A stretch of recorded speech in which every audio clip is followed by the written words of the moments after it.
We've been sold a myth. The freezing medieval castle, drafty and miserable, where nobles huddled in furs and shivered through endless winters. But here's what the historical record actually shows. A properly engineered medieval castle was a more thermally stable structure than most modern homes. These weren't primitive shelters. They were sophisticated climate machines that used nothing but stone, fire, and the laws of physics to maintain warmth through some of the coldest centuries in recorded history, including the Little Ice Age. No electricity, no fossil fuels, no thermostats clicking on and off every 20 minutes. Just pure, passive engineering that worked continuously, silently, and sustainably for hundreds of years. While your modern house swings between temperature extremes every time the HVAC system cycles, medieval fortresses achieved something we've largely forgotten how to build: true thermal stability. The secret starts with the walls themselves. Those massive 6-foot-thick stone barriers that define every medieval fortress weren't just military architecture, they were thermal batteries on a scale that modern construction rarely attempts. This is the principle of thermal mass, and it's pure physics. Dense materials like stone absorb heat energy slowly, store vast quantities of it, and release it back just as gradually. During the day, every fire burning in the Great Hall, every torch along the corridors, every body moving through the space was charging this battery. Heat waves radiated from hearths directly into the surrounding masonry. The stone soaked it up, degree by degree, hour by hour. Then, as evening fell and fires banked low, as the temperature outside plummeted and wind howled against the outer walls, the stone began its slow discharge. It radiated that stored warmth back into the interior spaces throughout the night and well into the next day. This created what engineers call a flywheel effect, a thermal stabilizer that prevented the sharp temperature drops that plague lightweight modern construction. Your wood frame house with fiberglass insulation? It heats fast and cools fast. The moment your furnace shuts off, you're losing the battle. But a castle's walls smooth the entire temperature curve, maintaining a stable ambient warmth that persisted for days after the fires dimmed. The stone wasn't fighting the cold, it was holding on to summer's memory, autumn's last warmth, yesterday's fire, and releasing it in a slow, steady, unstoppable tide of thermal energy that no amount of wind or winter darkness could immediately overcome. The second breakthrough transformed the entire system from functional to formidable: the wall-mounted fireplace with a chimney. Before the 12th century, most castle halls relied on central hearths, fire pits in the middle of the room with a hole in the roof to let smoke escape. Primitive, inefficient, and brutally wasteful. Most of the heat rose straight up and vanished into the sky along with the smoke. The room filled with soot, eyes watered, lungs burned. But when medieval masons began building fireplaces directly into the thick outer walls and running stone flues upward through the masonry, everything changed.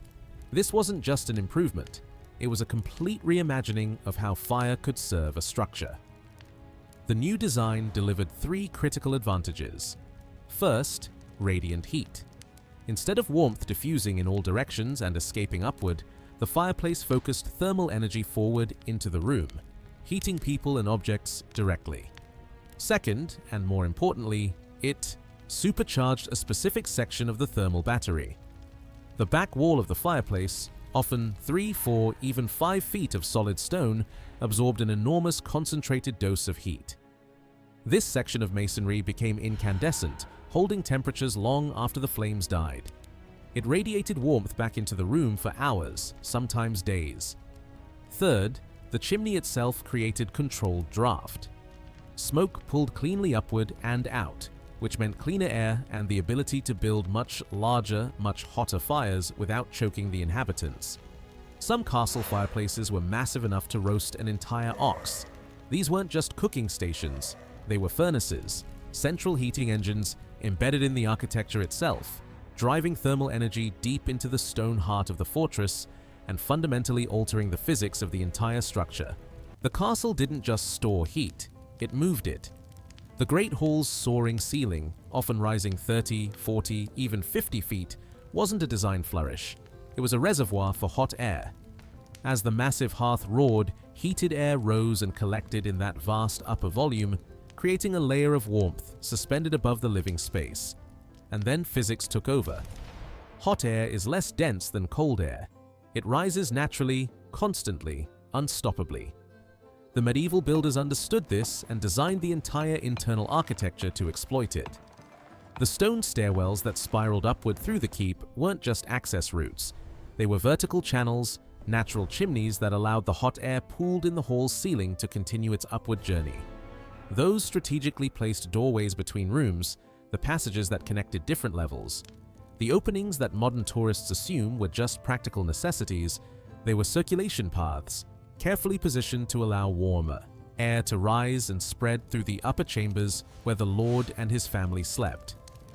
Meanwhile, cooler, denser air from those upper rooms sank.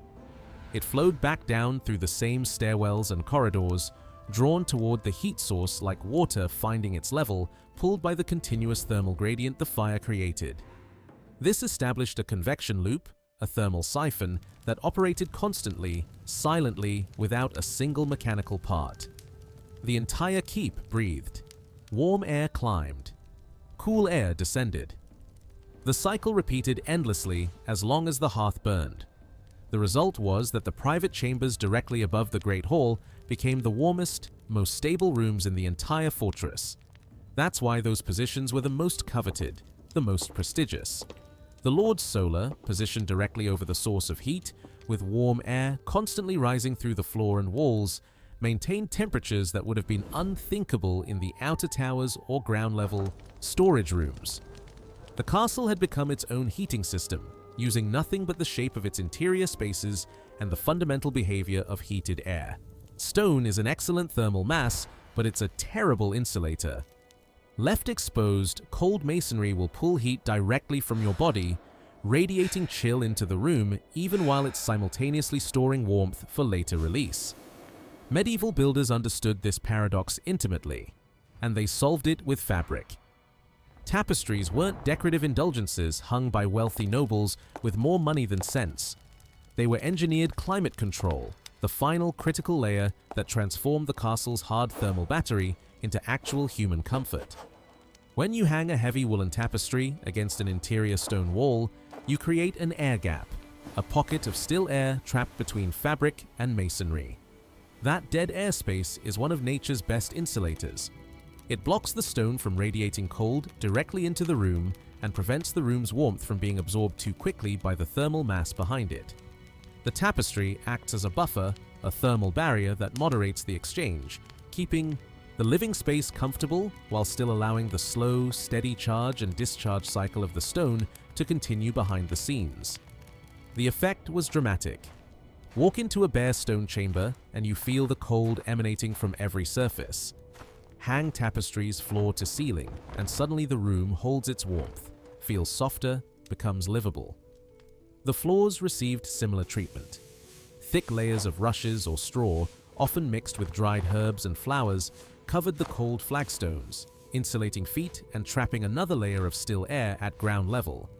Wealthier households used carpets, which served the same thermal function while adding considerable luxury. But the ultimate microclimate technology was the four-poster bed with its heavy curtains. When those drapes closed, they created an isolated thermal zone, a tent within the room. A person's own body heat, perhaps supplemented by a heated stone wrapped in cloth and placed at the foot of the bed, could keep that small, enclosed space genuinely warm throughout the night, even if the larger chamber remained cold enough to see your breath.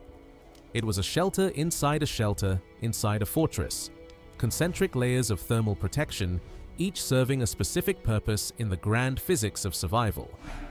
The medieval elite weren't just decorating.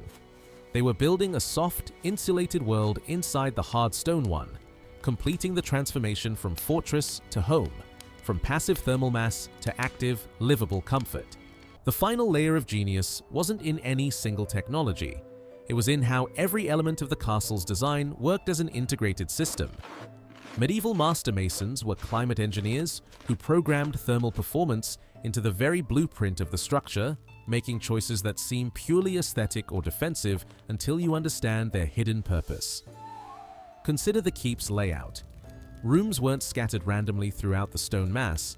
They were arranged in a compact core, clustered around the central heated spaces, minimizing the number of exterior walls any important chamber had to endure.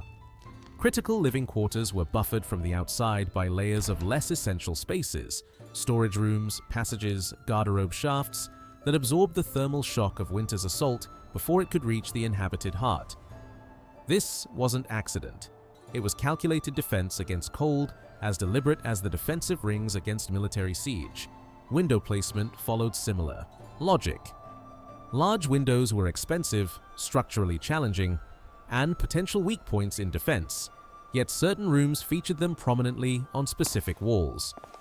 These were the solars, chambers positioned to capture maximum southern exposure, where the low winter sun could pour directly through glass or oiled linen and charge the stone floor and walls with solar heat throughout the short daylight hours. The very name, solar, reveals the intent. These south-facing chambers became the warmest daytime spaces in the castle, heated not by fire, but by strategic positioning to harvest the sun's energy. Even the kitchen's location was thermal strategy. Those massive cooking fires burned continuously, generating enormous waste heat that in a detached kitchen building would simply vanish into the sky. But integrate the kitchen into the main keep, share its walls with the Great Hall, or place it directly below residential chambers, and suddenly that waste heat permeates upward through floors and walls, adding its energy to the overall thermal budget without burning a single additional log. The spiral staircases that climbed through towers weren't just access routes or defensive choke points. Their vertical shafts accelerated the convection currents, increasing circulation efficiency and pulling heated air upward more effectively than any straight corridor could. Every curve, every doorway threshold, every ceiling height was a variable in the thermal equation. The thickness of walls varied by exposure, thicker on the north and west faces that bore the brunt of prevailing winds, slightly thinner on sheltered southern aspects where solar gain offset the reduced mass. The result was a structure that didn't just passively resist the cold, but actively managed thermal energy through pure architectural intelligence. No control systems, no sensors, no thermostat cycling equipment on and off. Just stone, space, and physics, arranged by minds that understood heat flow with an intuitive precision that most modern builders have completely forgotten. These fortresses survived the Little Ice Age, centuries when temperatures dropped so severely that the Thames froze solid and crops failed across Europe, and the people inside them lived, worked, raised families, governed kingdoms, all kept warm by a heating system with zero moving parts, zero external energy input beyond locally sourced firewood, and thermal stability that would make a modern passive house architect weep with envy. The medieval castle stands as proof that the most sophisticated solutions don't require the most complex technology. While we've built homes dependent on continuous electrical input, vulnerable to power outages, and riddled with thermal bridges that bleed energy into the atmosphere, medieval masons created structures that regulated themselves through the simple arrangement of mass, space, and materials. 6-foot walls storing days of thermal energy. Fireplaces engineered to charge specific sections of stone. Convection loops that circulated warmth without pumps or fans. Fabric barriers that transformed cold stone into comfortable rooms. Every architectural decision calibrated to capture, hold, and distribute heat using nothing but physics. These weren't the desperate improvisations of a primitive age struggling against the cold. They were masterworks of passive climate engineering refined across generations of observation and practice, achieving thermal stability through design, intelligence rather than brute force energy consumption.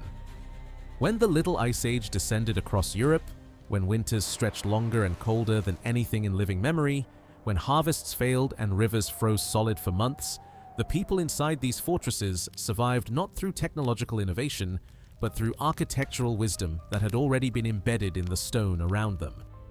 The system simply worked year after year, decade after decade, century after century, requiring nothing more than the same fuel source humans had always used and the patient, unstoppable laws of thermodynamics. Modern construction has largely abandoned these principles in favor of active systems, furnaces, heat pumps, smart thermostats, that require constant energy input and regular replacement. We've traded resilience for convenience, thermal mass for lightweight materials, passive stability for active control. But the castles remain, still standing, still demonstrating that forgotten knowledge is often superior knowledge. That sometimes the most advanced solution is the one that needs nothing beyond what nature and human understanding can provide. The medieval builders didn't conquer winter. They designed around it, worked with it, turned stone itself into their ally against the cold. They built structures that were smarter, more stable, and more sustainable than most of what we construct today. And they did it without a single watt of electricity.